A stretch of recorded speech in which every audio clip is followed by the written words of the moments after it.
Hello guys, good morning to all. Welcome to get job skill training. Okay, ఎవరైనా కనుక ఇది first time మా video చూస్తున్నట్టయితే కనుక ఛానల్ని ఫాలో అవ్వండి. ఓకే, అండ్ మా డిస్క్రిప్షన్లో ఇన్స్టాగ్రామ్ అండ్ ఫేస్బుక్ పేజెస్ పెట్టాం. సో మీరు అవి కూడా ఫాలో అయితే మా అప్డేట్స్ అన్నీ మీకు వస్తాయి. మీకైతే మంచి స్టఫ్ అనేది వస్తుంది ఈ ఛానల్ నుంచి. ఓకే, సో ఇంకో విషయానికి వద్దాం. మనం డైలీ ప్రతిరోజు మనం ఒక 10 యాప్టిట్యూడ్ క్వశ్చన్స్ అయితే సాల్వ్ చేస్తాం ప్రీవియస్ పేపర్స్.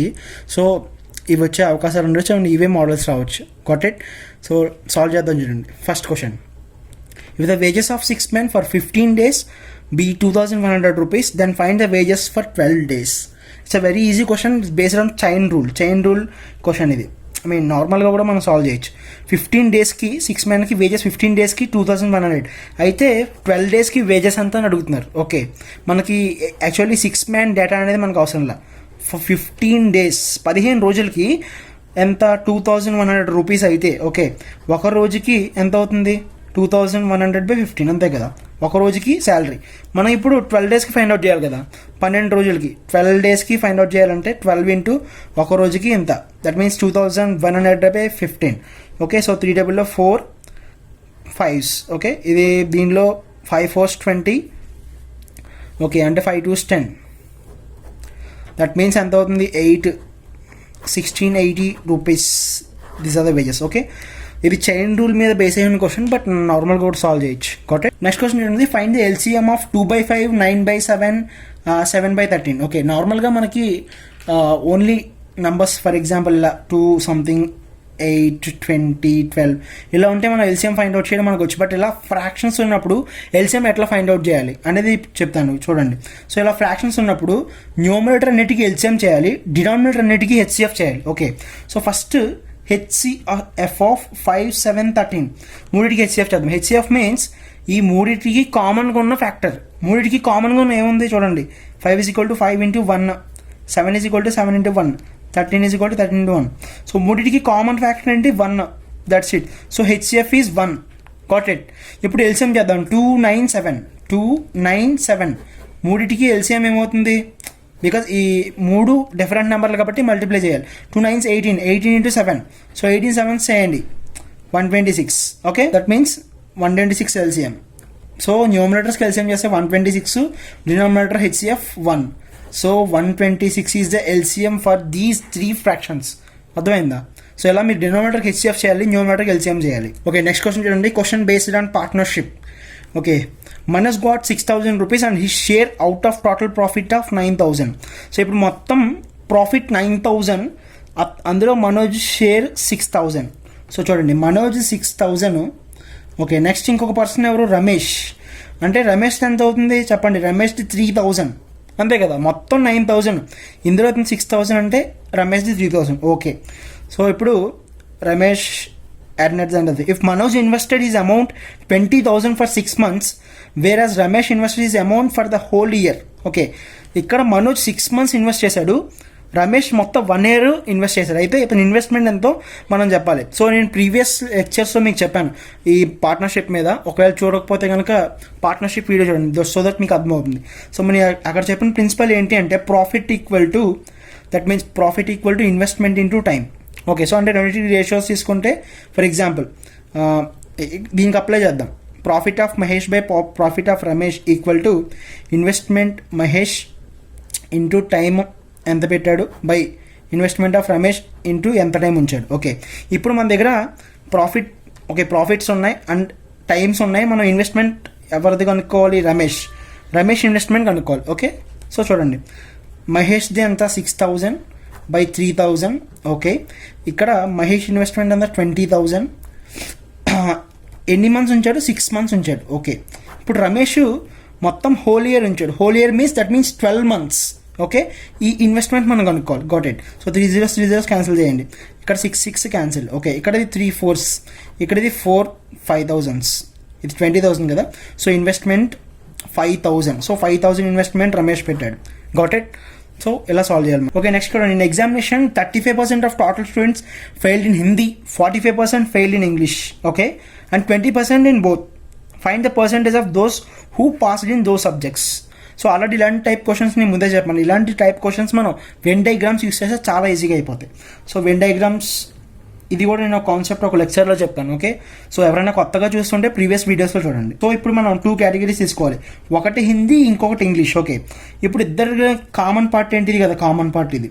సో కామన్గా 2 సబ్జెక్టులు ఫెయిల్ అయిన వాళ్ళు ఎంతమంది, 20%. ఓకే, సో 20 ఇక్కడ వేసుకోండి. ఓకే, సో ఇప్పుడు హిందీ 35% ఫెయిల్ అయ్యారు. సో దట్ మీన్స్ హిందీ అంటే ఓన్లీ ఈ పార్ట్. ఓకే, అంటే హిందీలో ఆల్రెడీ 20 ఉంది కదా, ఆల్రెడీ 20 ఉంది కాబట్టి 35 అంటే ఇక్కడ 15 వేయాలి. ఓకే, నెక్స్ట్ ఇంగ్లీష్లో ఎంతమంది, 20%. సారీ, ఇంగ్లీష్లో 45%, అంటే ఇక్కడ ఆల్రెడీ 20 ఉంది కాబట్టి 25%. Got it. సో ఇప్పుడు 3 యాడ్ చేయండి, 15, 20, 35, 25 అంటే 60%.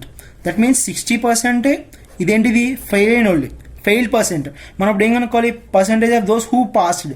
సో మొత్తం 100% కదా, 100% లోంచి ఫెయిల్ అయిన వాళ్ళు ఎంతమంది, 60%. వీళ్ళని తీసేయండి అంటే 40%. సో మొత్తం 40% మంది పాస్ అయ్యారు. Okay, so Venn diagrams solve చేస్తే వితిన్ సెకండ్స్లో ఆన్సర్ అయిపోద్ది. Got it. ఓకే, నెక్స్ట్ చూడండి, question on averages. The average of 11 results is 60 if the average of first 6 results is 58 and that of last 6 is 63. Find the 6th result. So ఇప్పుడు average of 11 results అంటే that means x1 + x2 and so on x11. Okay, by 11 వేయాలి కదా, by 11 = 60. But మనం some తీసుకుందాం. So 660 some ఇది. Okay, ఇప్పుడు చూడండి, first average of the first 6 అంటే x1 నుంచి x6 దాకా, దట్ మీన్స్ 58 కదా. సమ్ చేద్దాం, 58 × 6. Okay, next average of the last 6 అంటే 11 నుంచి రావాలి, 11, 10 అలా. సో 6 నుంచి స్టార్ట్ అవుద్ది, 6 x6 up to so on x11 దాకా. ఎంత, 63 × 6. ఓకే, సో ఇప్పుడు ఈ 2 యాడ్ చేయండి. 2 యాడ్ చేస్తే మనకి ఇక్కడ x6 2 టైమ్స్ వస్తుంది. ఓకే, ఒక x6 ముందు రాసుకోండి, మిగతాది ఏంటంటే x1 నుంచి అండ్ సో ఆన్ x11 దాకా, అంతే కదా. సో 2 యాడ్ చేస్తే మీకు 6 కామన్ తీయండి, 58 + 63. ఓకే, x6 ప్లస్ ఇదేంటిది సమ్, ఇక్కడ ఆల్రెడీ ఉంది 660 = ఓకే 6 ఇంటూ ఇది ఎంత, 121. Got it. So x6 = 6 726 - 660. That means answer 66. So 6th result వచ్చేసి 66 the value. Got it? Next చూడండి, in how many ways can the letters of the word detail can be arranged in such a way that vowels occupy only the odd positions. Okay, odd పొజిషన్స్ని మనం vowels replace చేయాలి, అదే వవెల్స్ని మనం పెట్టాలి. అయితే anyways చూడండి, detail కదా, detail. So మొత్తం 6 లెటర్ వర్డ్ ఇది, 1 2 3 4 5 6. ఇందులో వవెల్స్ ఏంటి, AIE. సో ఇప్పుడు చూడండి, 1 2 3 4 5 6 ఆడ్ పొజిషన్స్లో మనం అరేంజ్ చేయాలి. 1 3 5 దానిలో మనం AIE పెట్టేయచ్చు. ఓకే, దట్ మీన్స్ 3 ప్లేసెస్లో మనం 3 లెటర్స్ అరేంజ్ చేస్తాం. Okay, that is 3p3. Okay, so 3p3 means 3 factorial ways. Okay, 3 factorial. Next మిగతా 3 లెటర్స్ ఉన్నాయి, 2 4 6. ఆ 3 ప్లేసెస్లో ఇంకొక DTL, ఆ 3 లెటర్స్ని 3 ప్లేసెస్లో మనం మళ్ళీ 3p3 వేస్లో మనం చేయొచ్చు. That means 3 factorial. So 3 factorial అంటే 6, 3 ఫ్యాక్టోరియల్ 6 6 6 36. సో టోటల్లీ 36 వేస్లో మనం వాటిని అరేంజ్ చేయొచ్చు. సో కొంతమంది కాంబినేషన్స్ చేసుకుంటారు, బట్ ఇక్కడ సెలక్షన్ కాదు కదా, ఇది అరేంజ్మెంట్స్ కాబట్టి మనం పర్ముటేషన్స్ యూస్ చేయాలి. Got it. Okay, 7th question చూడండి, probability. What is the probability of getting exactly 5 heads appear? Also find the probability of getting at least 8 heads when 10 coins are tossed. Okay, 10 coins toss చేశారు. So first ప్రాబిలిటీకి మనకి total outcomes చూద్దాం. 10 coins toss చేస్తే total outcomes ఎన్ని వస్తాయి, 2^10. Okay, total outcomes. So this is the probability. కానీ మనకి ఇప్పుడు 10 coins toss చేస్తామంటే దాంట్లో 5 heads ఎగ్జాక్ట్గా వచ్చే ఆ ప్రాబిలిటీ మనం నామినల్గా మాన్యువల్గా కౌంట్ చేయడం అనేది అది ఇంపాసిబుల్. ఓకే, సో నా దగ్గర ఒక టెక్నిక్ ఉంది, అదేంటి అంటే, సో ప్రాబిలిటీ ఆఫ్ x = ఎన్ని హెడ్స్ అయితే కావాలో ఆ హెడ్స్, దానికి ఫార్ములా ఏంటి అంటే NCK 1/2 ఓకే, సో ఈ ఫార్ములా జాగ్రత్తగా గుర్తుపెట్టుకోండి. సో ఇలా 10 కాయిన్స్ 20 కాయిన్స్ 30 కాయిన్స్ ఇచ్చినప్పుడు మీరు మాన్యువల్గా చేయడం అనేది ఇంపాసిబుల్. ఓకే, సో ఇప్పుడు మనకి మొత్తం 10 కాయిన్స్ కదా డ్రాస్ చేశారు. ఇప్పుడు x = ఎన్ని హెడ్స్ పడాలి, 5 heads పడాలి. సో 5, దట్ మీన్స్ సో 5 అంటే ఇప్పుడు n అనేది ఏంటంటే ఎన్ని కాయిన్స్, మొత్తం 10 కాయిన్స్ కదా, 10 coins. Okay, C. So K అంటే మన ఎన్ని హెడ్స్ హెడ్స్ పడాలా టైల్స్ పడాలా అనేది. So 5 1/2 whole power 10.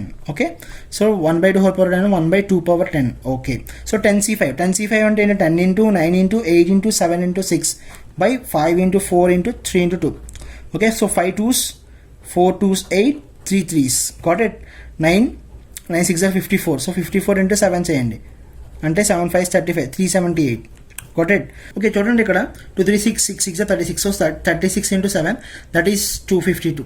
Okay, that means ఇక్కడ 252 by 2 power 10. Okay, so 2 power 10 అంటే ఏంటి, 256 ఇంటూ 2 power 5 అంటే 32 కదా, so 32 into 32 that means 252. So మనం ఇది క్యాన్సిల్ చేయొచ్చు. సో మీరు క్యాన్సిలేషన్ చేస్తే మీకు ఎంత వస్తుందంటే 63/256 వస్తుంది. ఓకే, సింప్లిఫై చేయండి. 63/256 ఎక్కడ ఉంది, ఫస్ట్ ఆప్షన్లో ఉంది. That's it. మనం ఇప్పుడు ఇంకొకటి కనుక్కోకల్లా, ఒకటి కనుక్కుంటే మనకు ఆన్సర్ వచ్చేస్తుంది. Got it. So that is the answer. Okay, next coming to the 8th question. So find the missing character here. ఇలాంటి క్వశ్చన్ మీరు ఎప్పుడు చూసుండ్రు, మేబీ తక్కువ ఛాన్సెస్. ఓకే, ఇక్కడ మిస్సింగ్ క్యారెక్టర్ ఏంటో మనం ఫైండ్ అవుట్ చేయాలి దీనిలో. Got it. సో ఇప్పుడు చూడండి, ఇది ప్యాటర్న్ మీరు చాలా జాగ్రత్తగా అబ్జర్వ్ చేయాలి. చేస్తే కనుక చూడండి, 5 8s are 40, సిబి ఉంది A, that means 9 4s 36 A, so అంటే CB. That means first and last terms product చేస్తే మనకి మిడిల్ టర్మ్ వస్తుంది. Got it. సో సిమిలర్గా ఇక్కడ కూడా ఈ రెండు multiply 8 4s 32, that means 32C. ఇక బికాస్ ఇక్కడ ఏ ఇంటూ బీసీ, దట్ మీన్స్ ఈ ఇంటూ బిఏ, సో అలా సైక్లిక్ ఆర్డర్లో వస్తుంది. Got it. సో ఇలాంటి కొన్ని క్యారెక్టర్స్ ఇలాంటి ప్యాటర్న్స్ ఇచ్చినప్పుడు మీరు కొంచెం జాగ్రత్తగా అబ్జర్వ్ చేయాలి, మీకు అప్పుడు ఆన్సర్ వచ్చేస్తుంది. నెక్స్ట్ 9th క్వశ్చన్ చూడండి. 7 10 19 నెంబర్ సిరీస్ 7 10 19 14 7 26 21 నెక్స్ట్ టైం వస్తుంది చూడండి. ఓకే, సో మనం ఇది ఏం జరుగుతుందో చూడండి.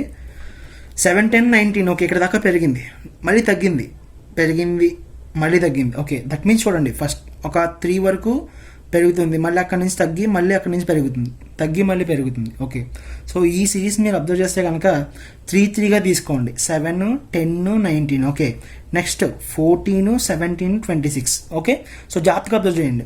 7కి 14కి ఎంత డిఫరెన్స్, 7. ఓకే, 10కి 17కి 7, 19కి 26కి 7.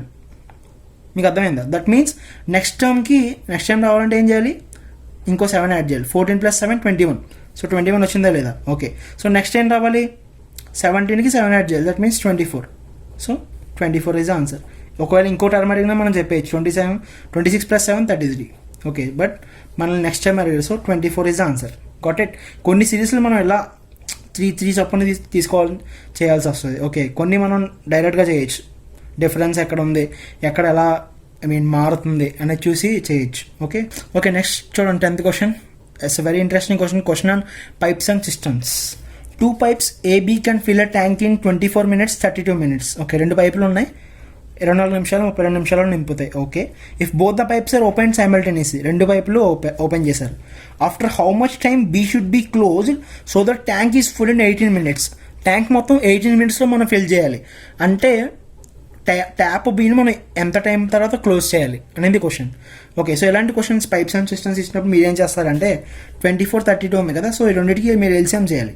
24 32. ఓకే, ఎల్సిఎం చేస్తే మీకు చూడండి 4 6s are 4 8s are, that means 2 3s 2 4s. Okay, అంటే 4 2s 8 8 is 24 4s 96. So LCM 96 వచ్చింది.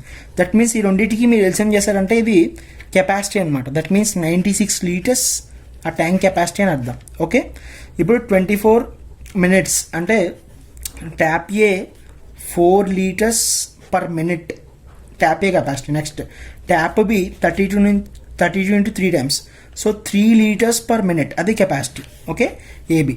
ఇప్పుడు ఏబీలు ఇద్దరు కలిసి పనిచేశారు, బికాజ్ ఇక్కడ చూడండి both pipes are open simultaneous, 2 పైపులు ఓపెన్ చేశారు. దట్ మీన్స్ ఒక నిమిషానికి 4 + 3 7 లీటర్లు, ఒక నిమిషానికి 7 లీటర్లు నింపగలదు 2 కలిస్తే. ఓకే, ఇప్పుడు 18 నిమిషాల్లో ట్యాంక్ నిండాలి అంటే ట్యాప్ బి ఎప్పుడు మనం మూసేయాలి, అది క్వశ్చన్. ఇది మనం కొంచెం ఆలోచించాలన్నమాట. సో చూడండి 7 లీటర్లు కదా, ఒక 8 నిమిషాల వరకు అంటే 2 నిమిషానికి 14 లీటర్లు అలా. సో మొత్తం ఒక 8 నిమిషాల దాకా తీసుకుందాం. 8 minutes దాకా తీసుకుంటే 2 కలిపి 7 8 56 లీటర్స్ నింపినాయి 8 నిమిషాల వరకు. ఓకే, ఇప్పుడు మొత్తం చూడండి 18 minutes అన్నారు కదా, 8 minutes అయిపోయింది. ఇంకో 10 minutes ఏ ఒక్కటే పని చేయాలి అంతే కదా, బి పని చేయకూడదు. ఓకే, సో ఏ 4 లీటర్స్ పర్ మినిట్, 10 నిమిషాలు పనిచేస్తుందంటే 4 × 10 40 లీటర్స్ నింపుద్ది, 40 లీటర్స్. సో మొత్తం కలిపి 96 లీటర్స్. సో 96 లీటర్స్ 18 మినిట్స్లో ఫిల్ అయిపోయింది. Got it. అంటే 8 నిమిషాల వరకు ఏ బి రెండు ట్యాప్లు కలిసి పని చేయాలి. 8 నిమిషాల తర్వాత మనం ట్యాప్ బి క్లోజ్ చేయాలి. ఓకే, అప్పుడైతే మనం 18 నిమిషాల్లో మొత్తం ట్యాంక్ ఫిల్అప్ అవుతుంది, క్రైటీరియా సాటిస్ఫై అవుతుంది. So our answer is 8 minutes. 8 నిమిషాల తర్వాత మనం ట్యాప్ బిని క్లోజ్ చేయాలి. అర్థమైందా? సో ఇలా మనం ఆలోచించాలి. Got it. సో ఇంకేమైనా డౌట్స్ ఉంటే కనుక కామెంట్లో మెన్షన్ చేయండి. Don't forget to follow our Insta and Facebook pages. Okay, అది మా డిస్క్రిప్షన్లో ఇచ్చాం. Got it. Thanks for watching. Bye bye.